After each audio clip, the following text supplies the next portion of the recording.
Father, thanks so much for your word. Thank you for the comfort that you can be to us in times of storm. Pray that you'll watch over us at this time of crisis in world history, unlike anything a lot of us have ever seen. And we just pray that you will give us opportunities to share love and hope and faith and the gospel with those around us. In Jesus' name, amen. Well, today we're going to talk about world lockdown. Again, each week we talk about the convergence of events and the things that are going. And I don't want to say that Foreign Policy's magazine was prophetic about 5 or 6 years ago when they came up with these covers in pretty short order. Can we fix this in a world disrupted? It certainly does seem to be a world disrupted, and I have some scriptures to share at the end. Now, I will confess to you up front that this update, presentation, talk, whatever you want to call it, is going to be a little bit disjointed. I'll try to make it as chronological as possible, just looking at some of the things that have been going on for the past week. But let me just say at the outset that I think we are in the midst of a major world crisis. I think that should be obvious. I am somewhat agnostic on the this coronavirus, whether it was weaponized or unintentional release, or even it was not weaponized and an intentional release. My view is changing a little bit and evolving on that. But we'll talk about that. Obviously, I think we need to talk about that because that's what's really going on. But I want to go back to what I said here back at the end of January, and then I think I did an interview on Minute to Midnight on January 29th. And it was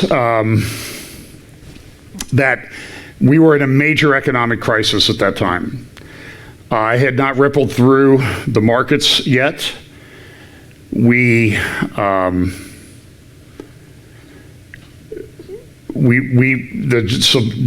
China had shut down, and that disrupted the supply chain.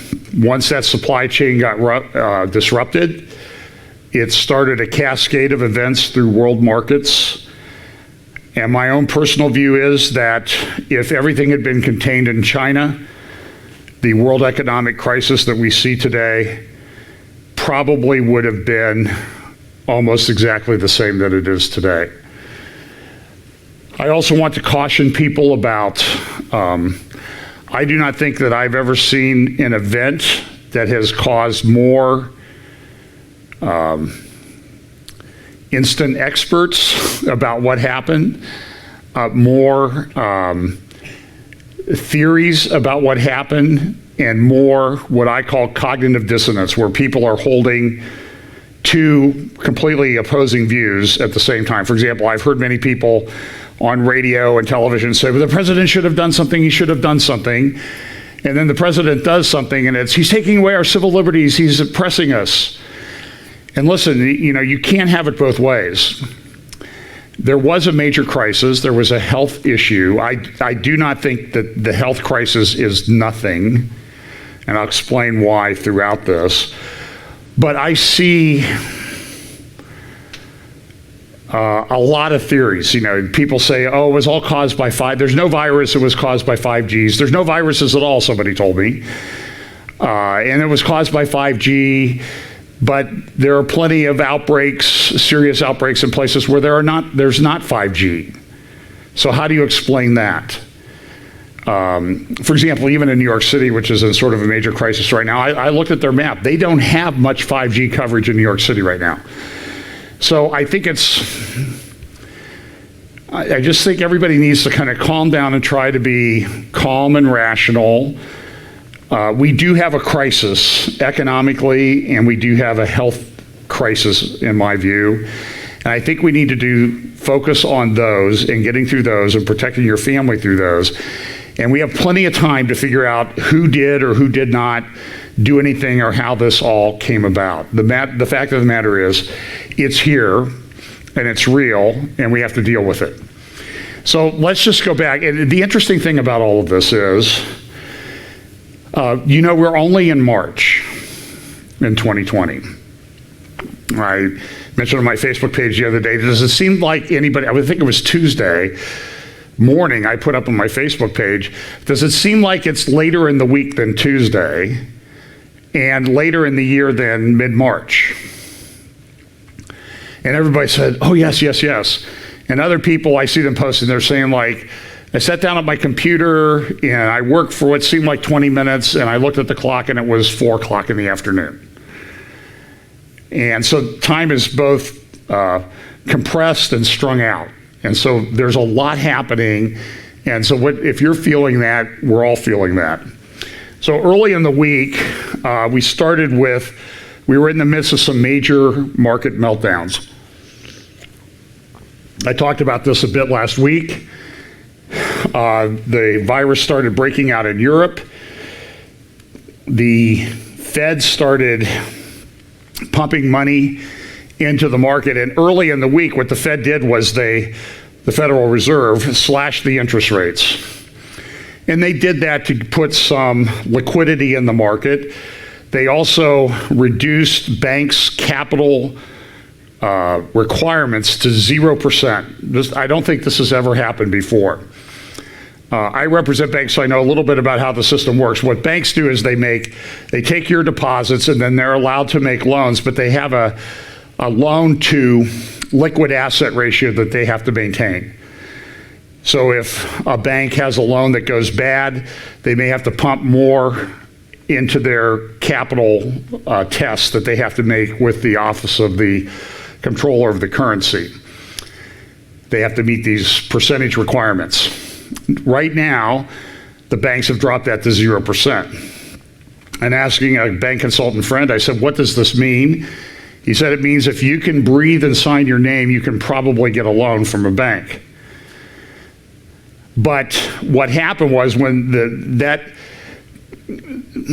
I'm not a financial expert, but watching the markets and understanding banking a little bit, my view was that what the Fed did was a Hail Mary because they saw a major financial crisis unfolding.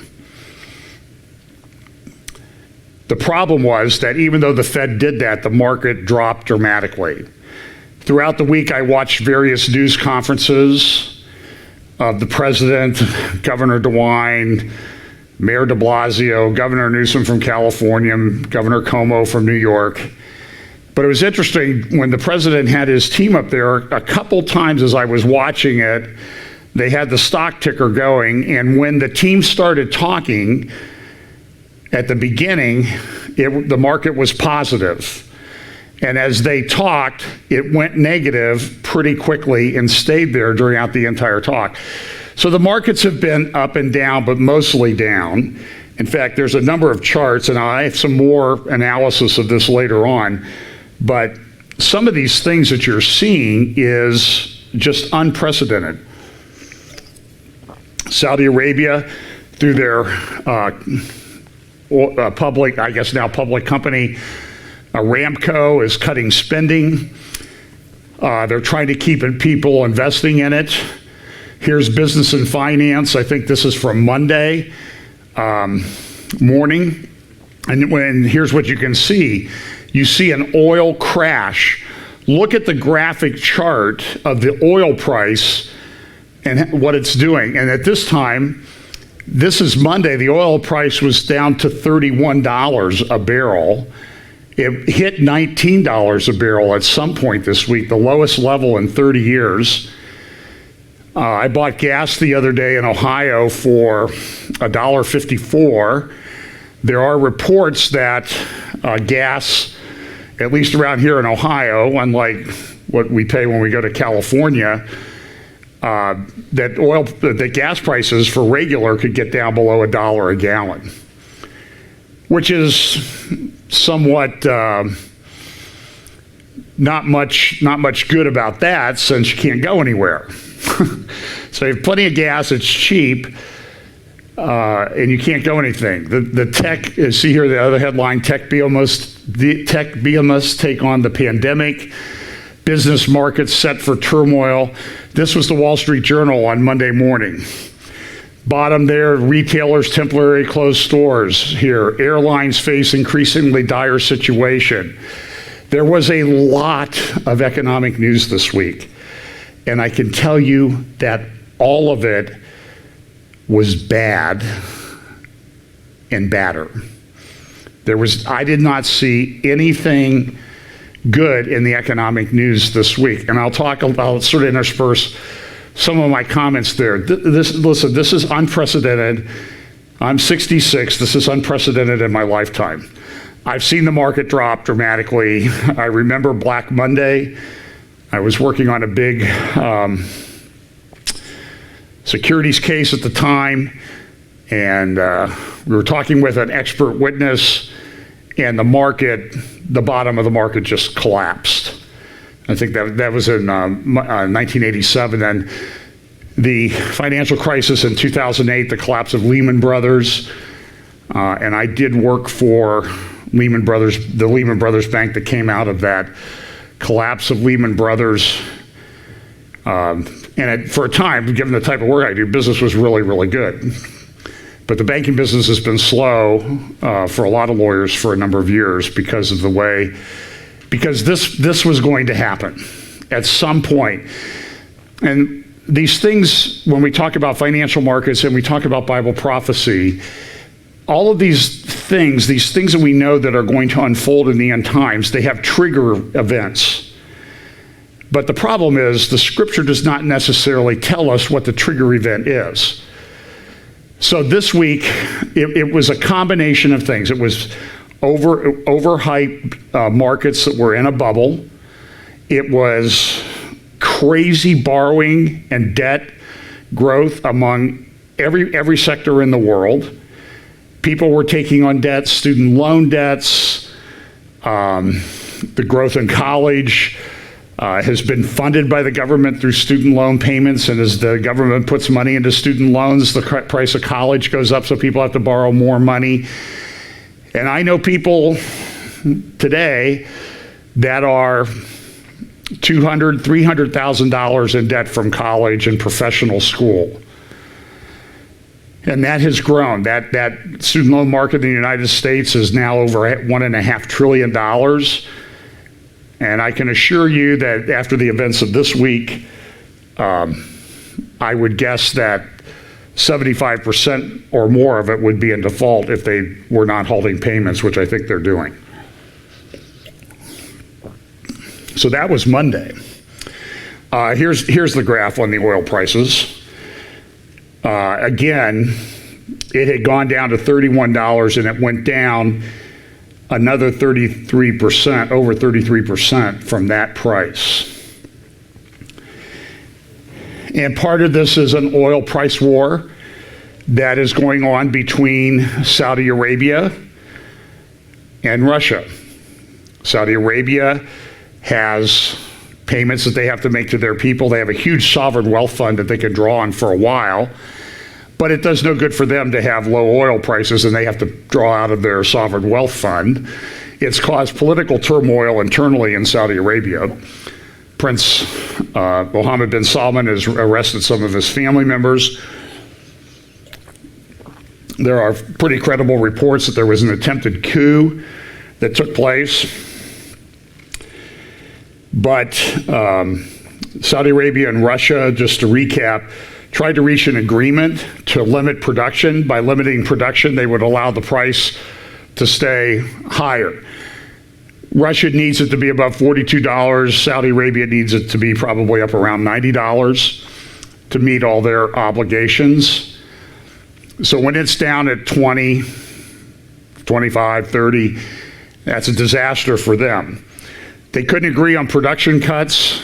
Russia said, we're going to keep pumping. Saudi Arabia said, okay, we're going to keep pumping. We're going to start drilling. And they started flooding the market, and that's collapsed the price.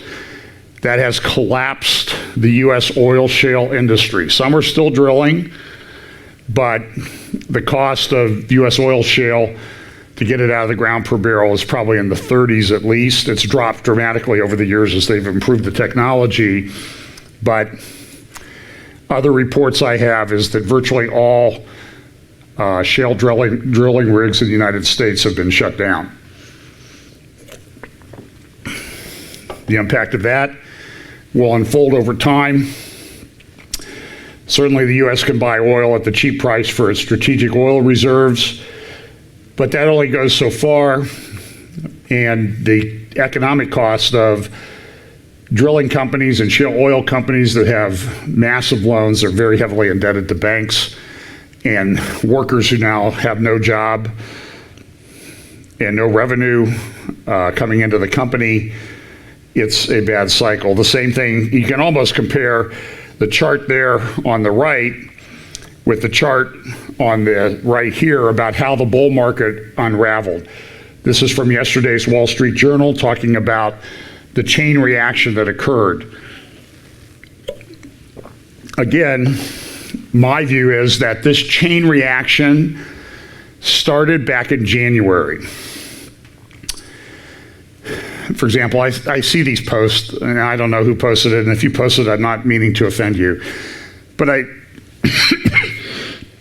see a post, and it says something like, "Oh, look at this! It's the picture of Kobe Bryant on the front page of a newspaper, killed in a helicopter crash. It's on a Monday, and on the other side it says, production of rush to develop coronavirus vaccine."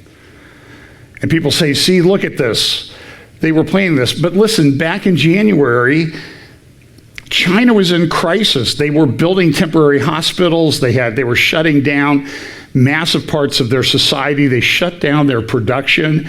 All of that occurred before Kobe Bryant got killed in a helicopter crash.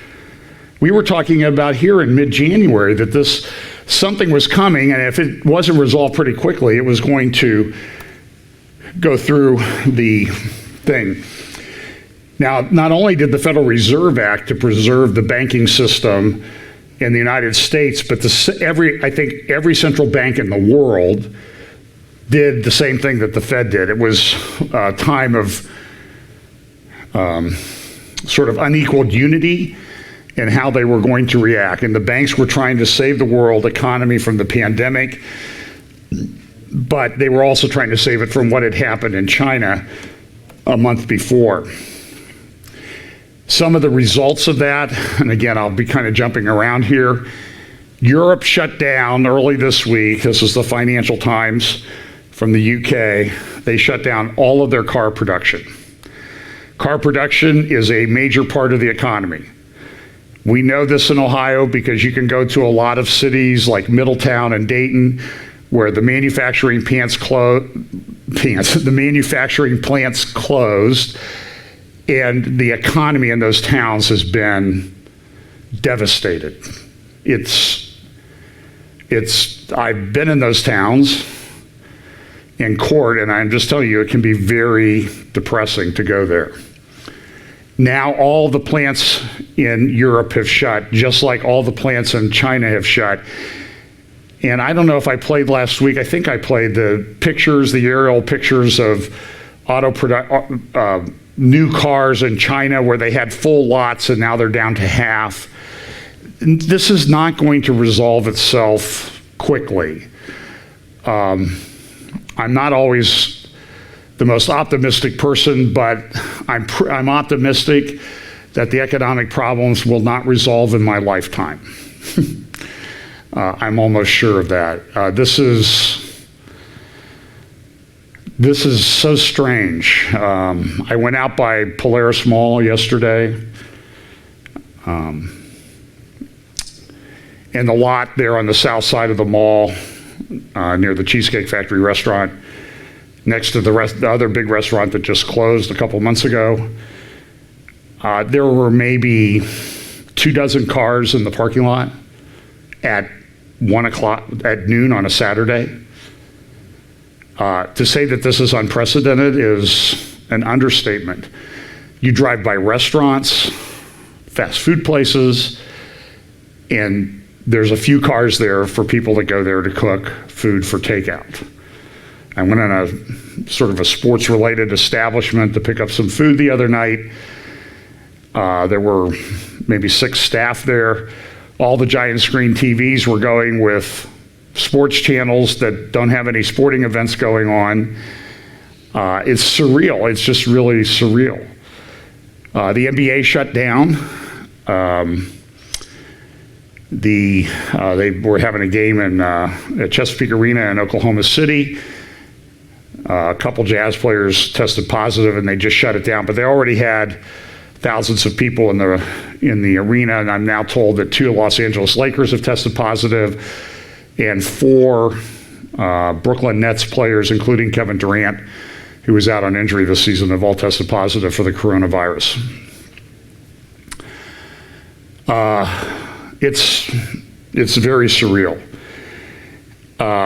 Global stocks take pummeling as Fed action fails to calm investors, and that's what happened. They pumped all this money in, they lowered the capital requirements to 0, and it didn't work. Now, markets came up later in the week, but they ended the week down pretty far. Well, I have a lot of graphs to show you what happened. There were reports, this came back in, I think this is Thursday in the Financial Times. Front page, you see a picture of a man in London. Behind him is that, and there's nothing. And the headline, Sterling hammered as London prepares to go into lockdown. There's a little bit better picture of what was there. And I could show you thousands of pictures like this of major cities, financial capitals, financial markets, and everything all over the world. In the Atlantic, now look, I know that the Atlantic leans left. I will say, though, that I think in reviewing this week, I think one thing I appreciate about the Atlantic is they do pretty good journalism. And Annie Lowry wrote this on March 20th. This is not a recession, it's an ice age. No one alive has experienced an economic plunge this sudden. What is happening is a shock to the American economy, more sudden and severe than anyone alive has ever experienced. The unemployment rate climbed to its apex of 9.9%, 23 months after the formal start of the Great Recession. That seemed like an age ago. It was really less than 10 years. Just a few weeks into the domestic coronavirus pandemic and just days into the imposition of emergency measures to arrest it, nearly 20% of workers report that they have lost hours or they lost their job. One payroll and scheduling processor suggests that 22% of its work hours have evaporated for hourly employees, with 3 in 10 people who would normally show up for work not going as of Tuesday. Absent a strong governmental response, the unemployment rate seems certain to reach heights not seen since the Great Depression or even the miserable late 1800s. A 20% rate is not impossible. In fact, it might actually be optimistic. State jobless filings are growing geometrically, a signal of how the national numbers will change when we have them. Last Monday, Colorado had 400 people apply for unemployment insurance. That was up. This Tuesday, they had 6,800. California has seen its daily filings jump from 2,000 to 80,000. Oregon went from 800 to 18,000. In Connecticut, nearly 2% of the state workers declared that they were newly jobless on a single day. Many other states are reporting the same kind of figures. And listen, this can get a bit overwhelming. The markets are not normal either. The stock market lost 20% of its value in just 21 days.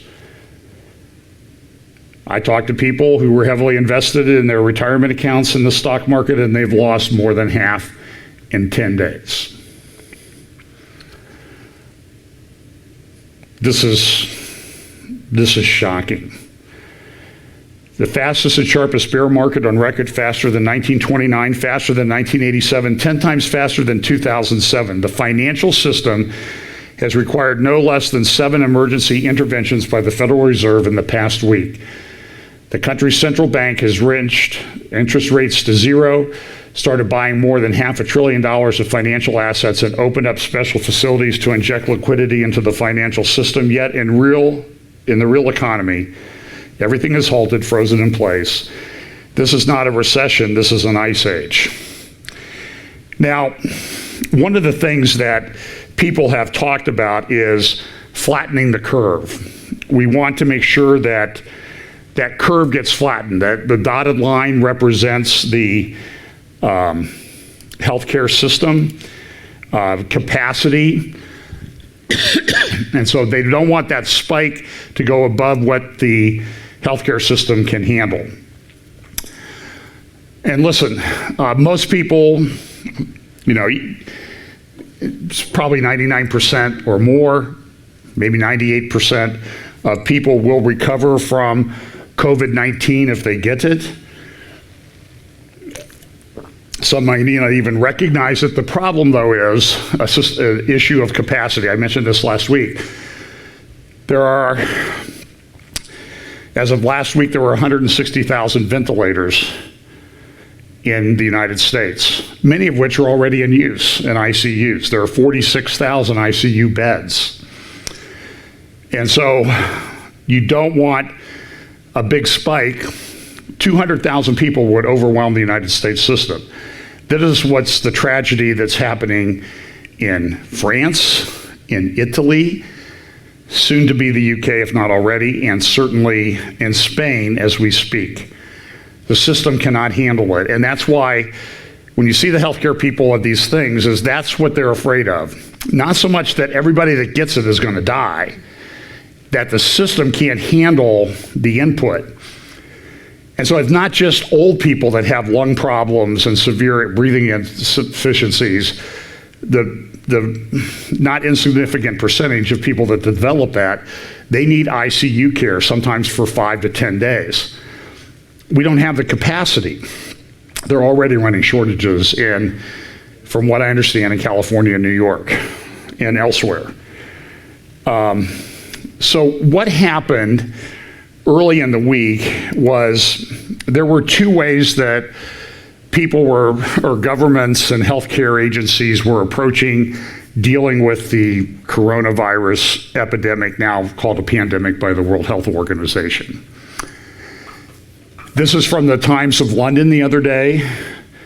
It says, top advisors say colleagues at odds over way forward. So there's been this argument going on in these different, and this is happening in the White House, it's happening in the Ohio Department of Health, it's happening in the governor's office.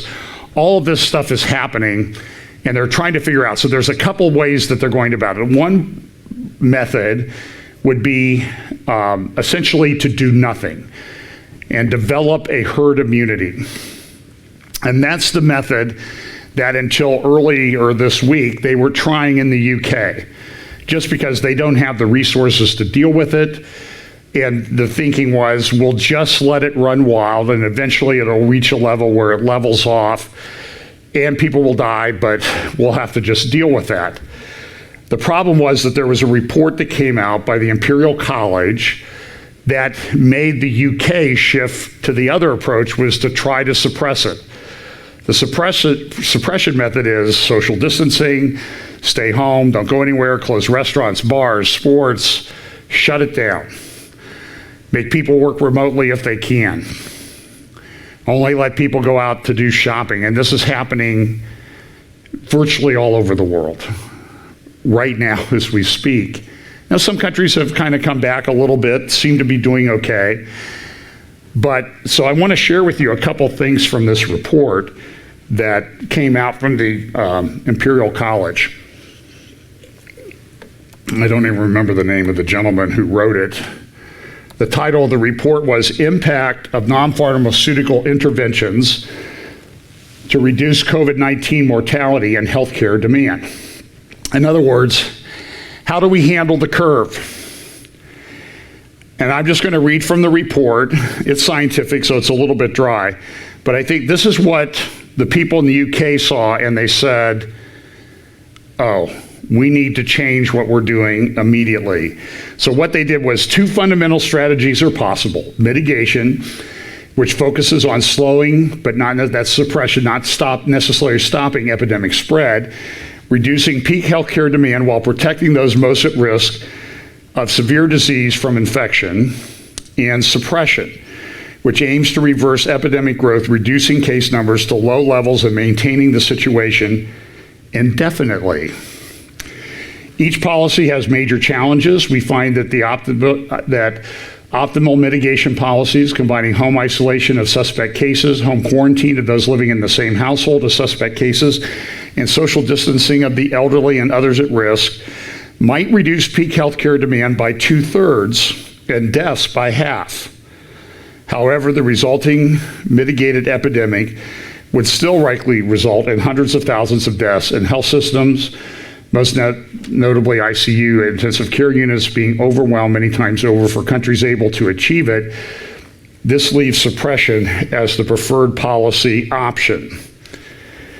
And the gentleman who wrote this, he's a well-known epidemiologist in the UK, and his estimates, I can't remember his estimates for the UK, but for the US, he said, worst case scenario, 2.2 to 2.5 million deaths over the next few months. In his view, best case scenario, 1.1 million. And I know everybody will say, well, he's just not calculating the death rate correctly. And so maybe he is, but we had 800 deaths in Italy on Friday. And that's not what happens with the regular seasonal flu. Even at its peak in an average year, the United States probably has 150 deaths if you accept all the what they claim are flu deaths as seasonal flu deaths. Italy's maybe 1/5 the size of the United States in population, and they have 800 deaths in one day compared to what, 7 times what the United States has. So very, very complicated situation. He says, that in the UK and US context, suppression will minimally require a combination of social distancing of the entire population, home isolation of cases, and household quarantine of their family members. This may need to be supplemented by school and university closures, though it should be recognized that such closures may have negative impacts on health systems due to increased absenteeism. In other words, healthcare workers have to do something to take care of their children. The major challenge of suppression is that this type of intensive intervention package, or something equivalently effective at reducing transmission, will need to be maintained until a vaccine becomes available, potentially 18 months or more, given that we predict that transmission will quickly rebound if interventions are relaxed. We showed that intermittent social distancing may allow interventions to be relaxed temporarily in relatively short time windows, but measures will need to be reintroduced if or when case numbers rebound. Last, while experience in China, now South Korea, show that suppression is possible in the short term, it remains to be seen whether it is possible long term, and whether the social and economic costs of the interventions adopted can thus be reduced. And this is one of the charts that they have in this thing. And I saw an article, I thought it was a very good analogy. And the person said, look, pretend there's 3 train tracks right next to each other, and you're standing on the one on the left. And the economy, your legs are the economy that support your society and your body, your culture. And you see a train coming at you at 100 miles an hour, 1,000 feet away, what are you going to do? Well, any smart person would say, I'm going to jump off the track to the other track. So you jump over to the other track and you break one of your legs, and you look and the train is still coming, another train is coming at you on that track. It's 2,000 feet away, but it's still coming at you at 100 miles per hour. And eventually you're going to have to jump off of that track to the other track. And when you jump to the third track, the train might be 3,000 feet away, but now you've broken both legs. Your economy is completely shattered. And that's the problem. This is a chart from yesterday's Wall Street Journal, how the bull market unraveled. This is broken out all over the place. Here's a headline on the left. This is from the Weekend West. That's in Western Australia region. Australia has completely shut down. The Prime Minister of Australia today gave a speech and said, it's going to be tough. And here's a doctor who's writing, and he says, this isn't a drill, we're preparing for war. And immediately everybody jumps on him, oh, you're overblowing this is really nothing, this is just like the flu. On the right is a headline from a Madrid newspaper, El País, and it just essentially says, this is bad. Well, that's my translation. Here's a chart from the Financial Times the other day. Coronavirus deaths in Italy and Spain are increasing much more rapidly than they did in China. And you can see the way these things are spiking. I'm not sure I believe the data coming out of China. I'll talk about that at the end of this. Italy has spiked. Italy now has surpassed China in the number of deaths from COVID-19, at least according to the research that I've seen. And of course, in this day and age, everybody, of course, questions the research that everybody else is doing. So it's a major problem.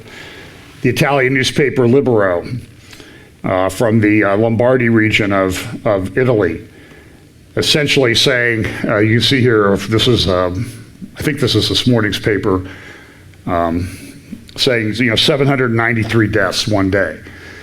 I've seen Twitter videos of people in Bergamo, in northern Italy, in the Lombardy region, that are convoys of military trucks full of coffins taking bodies away. They're out of crematory space. Funerals are postponed. Weddings are postponed. The numbers are, and it's spreading all over Europe. France is on pretty much lockdown. Everybody says, well, India's okay, right? This is from the Deccan Chronicle. From India this morning, India enters stage 3. And essentially what they're saying is, we're going to have a devastating outbreak and we're shutting down. Record virus deaths in Iran. Saudi Arabia has shut down. The Holy Mosque, the Grand Mosque in Mecca, is shut down. This is what's probably the most troubling. And this is an Italian article that I found referenced in the Boston Globe, but there's a virtually identical article in the Los Angeles Times today and in the New York Times the other day, essentially from emergency workers saying, we don't want to make the decisions that you're going to make on us if we have too much capacity in the system. We can only handle so many patients. If those patients overwhelm the system, we have to triage them. And in Italy, it's fairly well documented. You come in presenting breathing problems and you're over 60, you don't get any care. And this is putting hospital and care workers under tremendous stress. Somebody sent me this picture. It was a report on a news station in Nashville, which has had an outbreak. I hear it's growing there. This is the parking garage. This is the kind of preparation that they're making. And they don't make this preparation for the seasonal flu, I guess is the point I'm trying to make. These are ICU beds set up in a parking garage at Vanderbilt University Medical Center. It's troubling. And so here's what happens in these models. You can see, like on the left, you can see the growth of this pandemic as things. You can see what happens if they do nothing at the top, if they do a little bit at the middle, and then they do something at the bottom.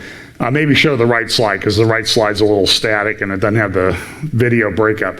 So you have do nothing, and the infection rates in the United States between now and July 1st are 75%. And most, like I said, most people will probably handle it. But they'll be sick.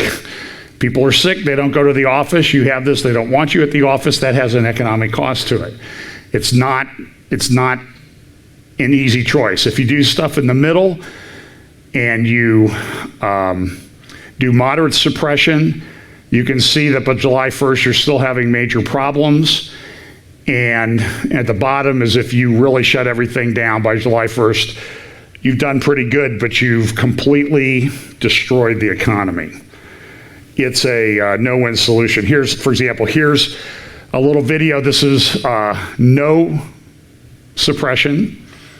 And you can see what happens. The redder it gets, the worse it is. Here's the next one. This is percent infected by a little bit, sort of, moderate, some control measures. And you can see by July 1st, you still have major outbreaks in a large parts of the country, especially where there are a lot of people and population density.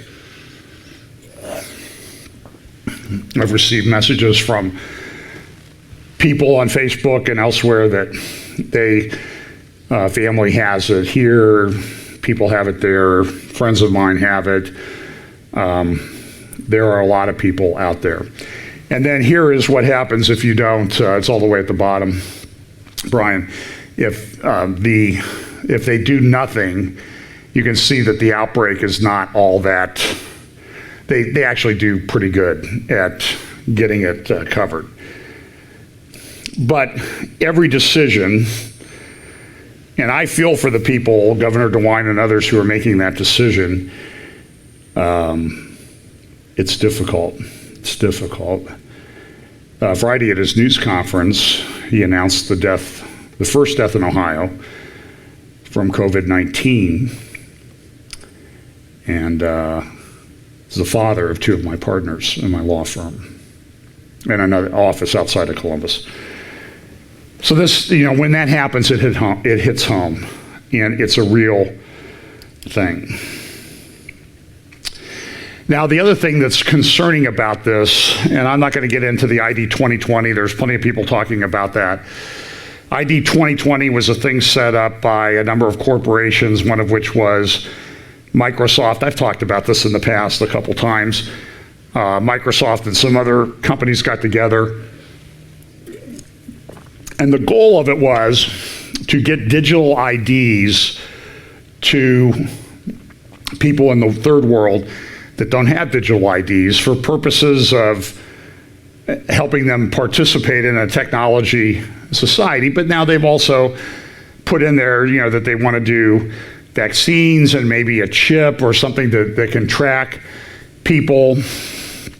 But understand that in the initial stages, ID 2020 was focused on the third world because they state in their founding documents that, look, everybody in the West has a digital ID. They didn't have to inject us. We carry it around in our pocket. And the tracking information that comes from this is crazy. And so now people are concerned, well, in this context, it's going to violate privacy and that sort of thing. And I can tell you that, for example, Ohio announced not too long ago that they were taking all of the pictures from the Bureau of Motor Vehicles and putting them in and creating a facial recognition database. Israel, if you've been there and you look around, they have cameras everywhere. And what's happened there is that, to much to the chagrin of people, that, and you see this as a front page article in the Wall Street Journal, tools for tracking outbreak of virus risk privacy erosion. And it's a real concern because in Israel, what has happened, and I've seen the videos of this, somebody gets diagnosed with COVID, with the SARS-2 virus. Their cell phone information is put into a database. And I've seen pictures of people, they're walking down the street in Tel Aviv to get, coffee or some groceries or something, and they're not supposed to be out of their house. And they get a block or two from their apartment, and they're hauled off of the street by the authorities. So, while we can be concerned about ID 2020 and all that thing, I don't like it. But understand, without ID 2020, they're tracking everybody pretty much already in the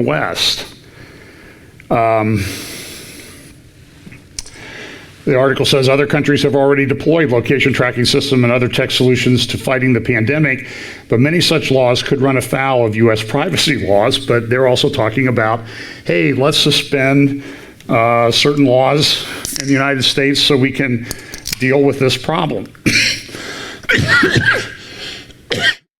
People, and I don't have it, by the way, just to be clear. As the country scrambles to control the rapidly spreading coronavirus, government agencies are putting in place or considering a range of tracking and surveillance technologies that test the limits of personal privacy. And this is being done even without the ID 2020 stuff that everybody's writing about. In China, telecom companies helped the government track and contact people who had traveled through Hubei province during the early days of the virus. Now, wait a minute, how did they know that? Because there's this giant amount of information. I mean, we've seen, I don't know, Eric Barger, Billy Crone have talked about this. When they downloaded, I think it was Eric Barger, talked about downloading his tracking information, and it was shocking how much information there was there. And this happens even in tests that they've done with phones that have had the battery and the SIM card removed. They still track you. And so what China did was they said, well, we want to know everybody that's been going through this place so we can find out where they are now.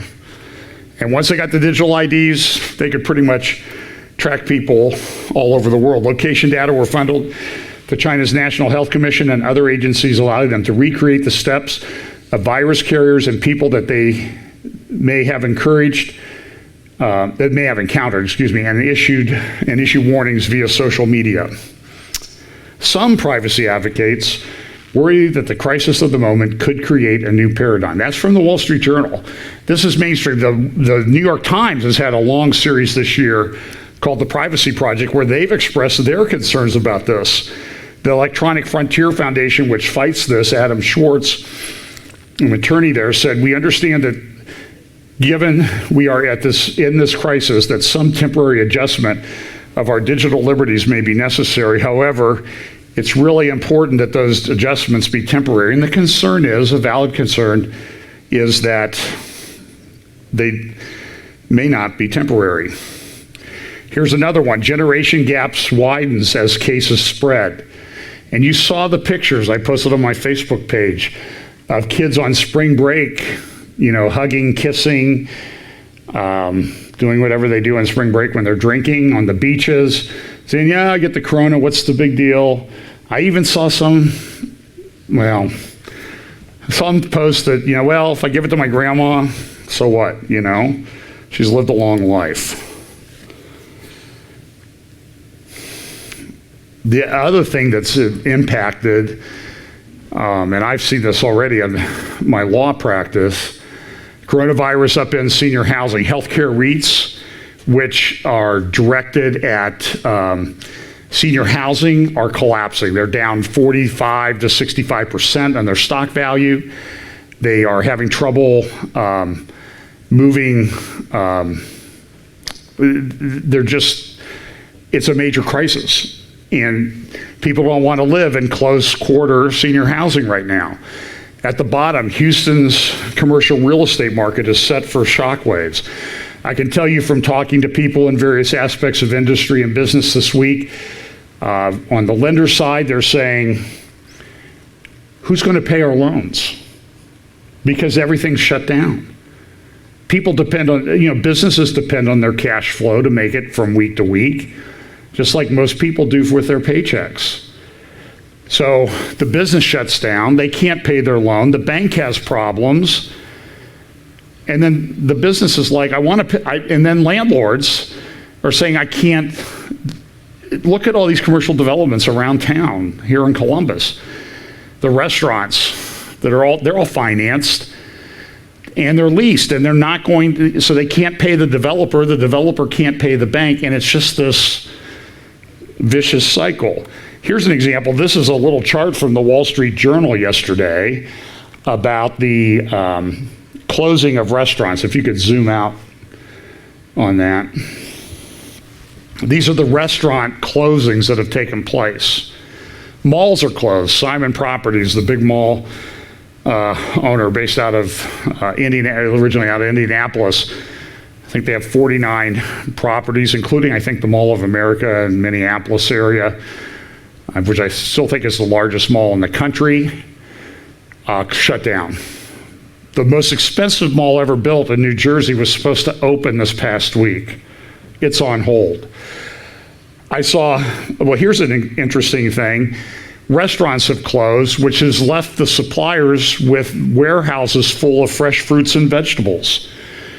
In New York, these are happening, and like a little restaurant closes, and the hydroponic farmer that supplies fresh organic fruits and vegetables to the restaurant owner, they have to close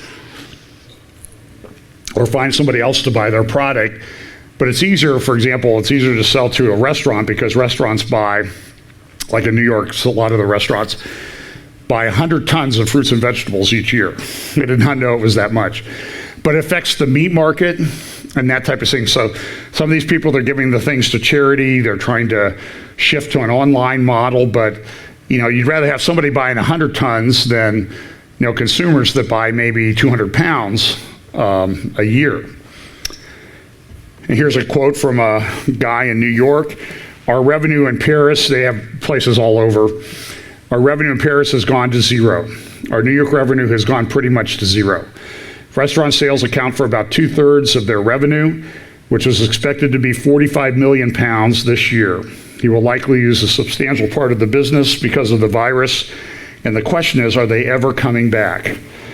Bravo Italy Gourmet, which exports Italian food primarily to Middle East restaurants and caterers, would normally sell 3 tons of cheese a week. Those shipments have now gone to zero.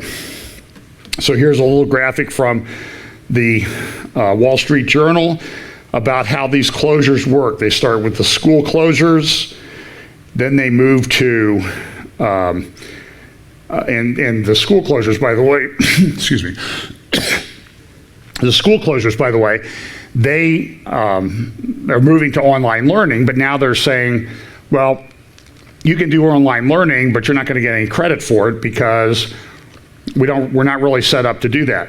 Homeschoolers are going to be fine, by the way. They're going to go without missing a beat, and they're going to do their testing because they're all set up to do that. Then they do the bars and restaurants, and you can see this graph here that, from February 29th to March 14th, all these restrictions went into place. And the question is, are they going to put in a complete shutdown? Then they limit gathering sizes like churches, organizations, health clubs. I actually Monday told my wife, I think I better go get my hair cut. I know you say, why do I get a haircut? Because there's not much there. But I still do it. And I thought, it's going to be a while till I get a haircut because I had a feeling they were going to close the hairdressers, and they did the next day. And who knows how long they're going to be shut down. Orders to stay home, that's what issued. So it's sort of this cascading thing. Another thing that's happening is that in prisons, people live in very close quarters. The prisoners will have, if they're in a dormitory facility, they will have rows of maybe 20, 30, 40 beds, bunks, upper and lower, with narrow aisleways in between. They'll have foot lockers under the bunks for their stuff, and they're in close quarters. And now the concern is, should being in prison be a death sentence? So there's a move underway to release people from jails who are being held for nonviolent crimes and haven't been convicted because jails are worse. I talked to someone in a prison a week ago. 80% of his prison, which has probably 2,500 inmates in that part of the facility, were sick at that time. Now, not coronavirus, but flu and severe colds. Everybody, and they usually congregate in if they're in a cell block, they have a big common area, and there'll be 200 guys sitting there in close quarters. So there's a move afoot to let people out of prison because we don't want to give them a death sentence. Here is, so January 10th, this is China reports its first death from the coronavirus. It seems like an eon ago, but it was only a little over 2 months ago. And the market S&P that day closed at $27 trillion value. This sort of tracks it. 13 days later, 3 cities were locked down, and the market was still pretty much in the same position. Hadn't really gone up, hadn't really gone down. It's interesting that I believe the date was January 26th or 28th. The Peace to Prosperity Plan was introduced. Now, that's been very controversial among people who support Israel. There were things about the plan that it did that I liked, but the basic proposition of the plan was that it provided for 2 states. Whether Israel and the Palestinians were going to accept it, whether they were going to accept it is irrelevant. The fact of the matter is that it divided it. The U.S. proposal was to divide it into 2 states. And as of January 28th, the markets were not too bad. Jared Kushner did an interview with Christian Amanpour in my early first update in February. I played parts of that clip. You can find it online as well. So January 30th, Commerce Department says U.S. economy grew at an annual rate of 2.1%, and everything is still looking pretty good. And then the peace plan gets out. People don't like it. The Arabs don't like it. The OIC doesn't like it. On February 7th, Jared Kushner goes and does a PowerPoint presentation to the Security Council at the UN supporting his plan. And then I can tell you that the market stayed pretty stable over the next week, and then it started to fall. Then Apple came out, they said, we're not going to meet revenue projections. And you see the market is still fairly stable into the 3rd week of February, even though China has shut down. But I can tell you, there were people on the financial newscasts that were saying, I'm out of here. China shut down, I'm out of here. The supply chains around the world are going to be disrupted. And that was, if you were paying attention, you knew that. Golden bonds surged. It goes on, the market starts to drop a little bit, down to 26 trillion. Microsoft warns supply chains disruptions would hurt sales. Mike Pence has put in on February 26th, February 27th, the market drops about $2 trillion in value in one day. The circuit breakers kick in, everything's dropping. NASDAQ, S&P bounces back a little bit, then it drops again. March 5, schools are closed in Seattle. That led to closings nationwide. Still hanging in there around 25 trillion in value. Then in March 9th, it drops to 22 trillion. That's when Italy placed essentially the whole country under quarantine, just literally not even 2 weeks ago. Crude oil fell 25% to $31. It's since gone down another 33% at times. And so this is a huge problem. So I apologize. For the first time, I forgot my power supply, so I'm going to try to talk quickly. So this market drops, okay? And now it goes down below 20 trillion, and it closed the other day below 20 trillion. So it went from about 30 to trillion. Here's a little picture of the deserted streets in the city of Jerusalem. This is the old city. And if you've been there recently in the last few years because of the tourism growth, this is just shocking stuff. Now, this was taken on Shabbat, but this is near in the Christian Quarter near the Church of the Holy Sepulchre. You might recognize it if you've been there. It's just around the corner from there. And on a normal Saturday, this place is teeming with people. I mean, it's just, and there's nobody there. Netanyahu gave a speech yesterday. And everybody says, oh, everybody's just hyping this. So the question I have, though, is if they're hyping it, why is Benjamin Netanyahu saying this, that this is an emergency? He's saying that once a temporary government for 3 years, he would be prime minister for 18 months and then resign. They would put some other things in place. But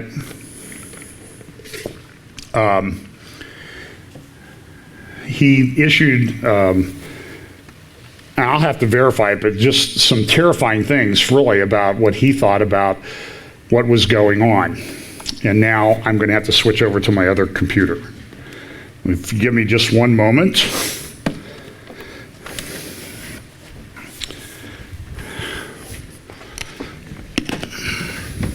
Thank you. Oh, thanks. And there we go. you should have your first one. Okay, thank you. I have my people. It's a blessing to have these guys, really, because they're coming in here to essentially what's that? Okay. And so he says nobody knows how devastating the virus would ultimately prove, but it could well infect 60, 70, 80% of the populations of some countries with colossal numbers of fatalities. With a death toll varying between 1 and 4%, he said, in England, that could mean 1 million or 2 million fatalities. Countries that doesn't close their borders, he said, are on the edge of losing control. Some of them, he said, already have thousands dead, like Iran. The United States, the situation is grave in New York and California. He said, it is a big problem. And nobody knows where it's going to go. And he just said, the way he talked, it was a terminal event. So in Israel, they're in turmoil. They're in complete shutdown. Even over in Jordan, saw a text from a friend. He says, if we go outside, we get arrested and thrown in jail for a year. It's surreal. He lives in, well, I won't say where he lives. He lives in Jordan. And this is everywhere. And Caroline Glick, they're looking at, like, why is the left and the left parties, like blue and white and everything, trying to throw in with the labor parties, what happened to them? Everything is just total meltdown. Couple things, and then I'll be finished. Look, there are a lot of questions right now about what's going to happen. How is this going to change the world? My personal view is that I said to someone the other day that if the economic issues were a little bit stabilized within 6 months, I would consider that to be a miracle. I'm more convinced that none of us knows how long we live. And I always say this. Before the coronavirus, the death rate for human beings in history, with maybe 1 or 2 exceptions, but let's exclude those guys, and even we can argue about those, was 100%. Just different causes. After the coronavirus, it's still 100%. Now, we know the Lord may intervene for some of us, but that there's no guarantee about that. And Christians shouldn't be worried about, we have the promise, absent from the body, present with the Lord, promise of the resurrection. All that stuff really works for us. And there's also the rapture and all that. So Christians are fine. We're not to fear this stuff. But then the other question is, what happens? Some people are saying, is globalization over? Because boy, we're not going to let those Chinese get control of our markets anymore. But that ignores the fact that Apple has massive investments in China. Microsoft has massive investments. Amazon as well. By the way, here Amazon is looking to hire 100,000 people. But there's an economic contagion loose. And as I said, I have people I've talked to in business this week are like, what do we do?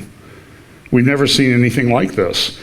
So there could be the end of globalization, but this article in the New York or Wall Street Journal yesterday says don't count on it. I think it's going to come back. Foreign affairs.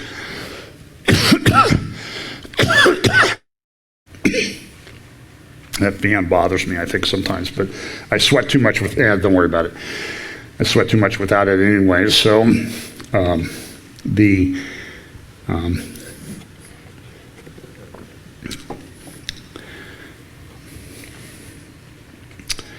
So the coronavirus could reshape global order. And it's a very interesting article in Foreign Affairs the other day, and saying, look, the United States has had 7 decades essentially at the head of the nations. And that time is just about over. It's interesting that in ancient times, there's a passage, I think in Jeremiah 25, that talked about the 70-year captivity of Israel, but it was also the 70-year captivity of Babylon. And that's a discussion for another time. But this is changing the way the world works. Things are not going to be the same. I don't know what it looks like in a month.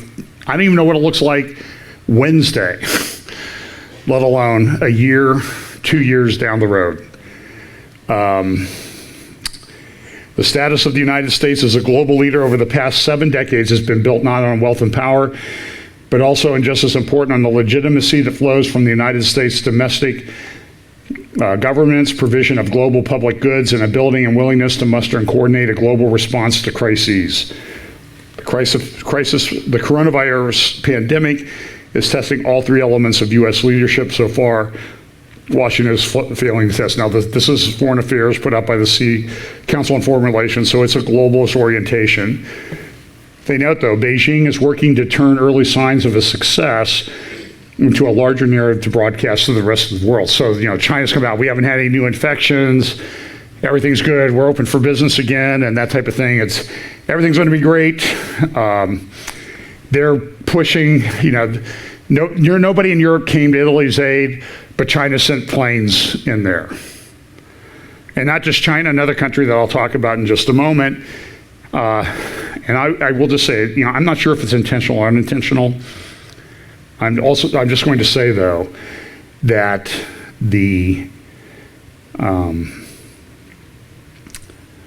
China seemed to be awfully well prepared to help these other countries with masks and that sort of thing. So you can draw your own conclusions from that. Here's one quote. The picture is grim. The United States does not have medical supplies that we need.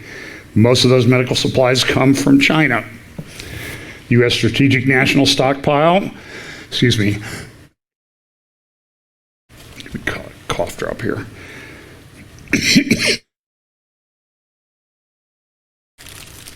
I have a stomach issue that manifests itself in a cough.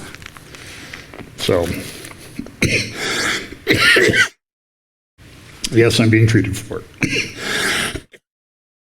Anyway, the U.S. Strategic National Stockpile, the nation's reserve of critical medical supplies, is believed to have only 1% of the masks and respirators and perhaps 10% of the ventilators needed to deal with the pandemic. That's not good news. Another country that supplied China or Italy with supplies is Russia. Russia sends military help to Italy. And the Ohio National Guard that's been deployed here, not to necessarily at this time maintain control, but to help out with their delivering groceries. I think they go into effect on Monday, and the Major General says they're going to help deliver groceries and that sort of thing. And for now, I believe that that's the case. This is also from National Review this week, that Russia has essentially encircled Europe. And what's Europe going to do to resist Russia at this time? And this all plays into geopolitics. Look, in Iran, one of their leaders came out and said, we could have several million people die in Iran out of a population of 80-some million. We don't know about a lot of other countries. I saw some articles this morning about Lebanon is on the verge of a major crisis with regard to this epidemic. And they don't have the infrastructure. Even ISIS has come out and told its people, keep your distance from each other until we're through this thing. So I don't necessarily expect any war to break out unless we're sort of at war already, which I can't dismiss that possibility. Very difficult time to be alive. It is this the fulfillment of Bible prophecy? I said this the other night in an interview. I don't know that it is. And without endorsing a book by the same name, I would say it's clearly a harbinger of what's to come. And I think we've passed a tipping point, and I do not think that we are going back. But the Lord has given us comfort and encouragement in His Word, and I will close with this. God is our refuge and strength, Psalm 46, a very present help in trouble. Therefore will not we fear, though the earth be removed, and though the mountains be carried away into the midst of the sea, though the waters thereof roar and be troubled, though the mountains shake with the swelling thereof, Selah. Therefore we will not fear. There is a river, the streams thereof shall make glad the city of God, the holy place of the tabernacles of the Most High. God is in the midst of her, she shall not be moved. God shall help her, and that right early. The heathen raged, and the kingdoms were moved. He uttered his voice, the earth melted. The Lord of hosts is with us. The God of Jacob is our refuge. Selah. Come, behold the works of the Lord, what desolations he hath made in the earth. He maketh wars to cease unto the end of the earth. He breaketh the bow, and cutteth the spear in sunder. He burneth the chariot and the fire. Be still and know that I am God. By the way, next week I'm going to give a talk on the Enneagram.